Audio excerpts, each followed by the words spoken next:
নমস্কার।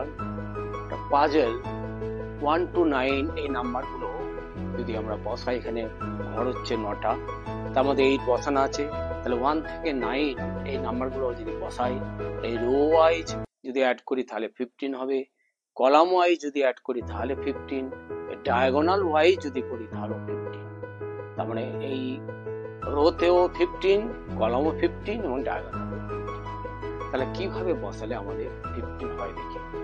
আচ্ছা, আমাদের 1 to 9, তাহলে সব থেকে বড় আমাদের সংখ্যা হচ্ছে কত? 9। 9টাকে আমাদের বসাতে হবে। 9টা কোথায় বসাই? যদি আমরা এই দিকে বসাই এই কোণে, তাহলে 17 হয়ে যায়। 8 আর 9 17। এইদিকেও তাহলে এখানে হবে না, মানে এই লাইনে হবে না। আচ্ছা, এবার এই ডায়াগোনালেও হবে না, তাহলে বাকি কোথায় রইলো? এইটা হবে না, এটা হবে না, এই ডায়াগোনাল। তার মানে এই দুটো ঘর বাকি, এই ঘরটা বাকি রয়েছে, এই ঘরটা। এই দুটো ঘরের মধ্যে যে কোনো একটাতে আমরা 9 বসাই, তাহলে 9টাকে বসাই। আচ্ছা, এই 9 বসানোর পর আমাদের 1 to 9 যে নাম্বারগুলো আছে তার মধ্যে মিডিলে কোনটা? 5 হয়, কারণ 1 2 3 4, এদিকে 4, তারপরে 5টা পড়ছে, তারপরে 5 এর পর কত?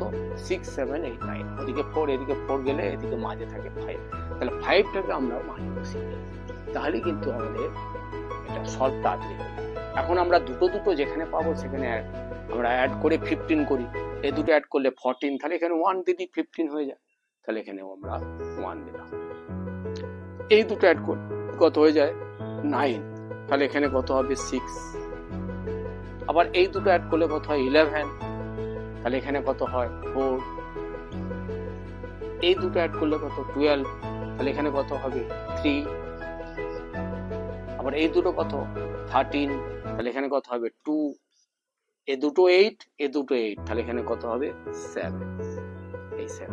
তাহলে সব কটা আমরা এই রো ওয়াইজ যদি অ্যাড করি 15, কলাম ওয়াইজ অ্যাড করলে 15, এই ডায়াগোনাল যদি অ্যাড করি তাহলেও 15। তাহলে এটি হচ্ছে পাজেল। ধন্যবাদ।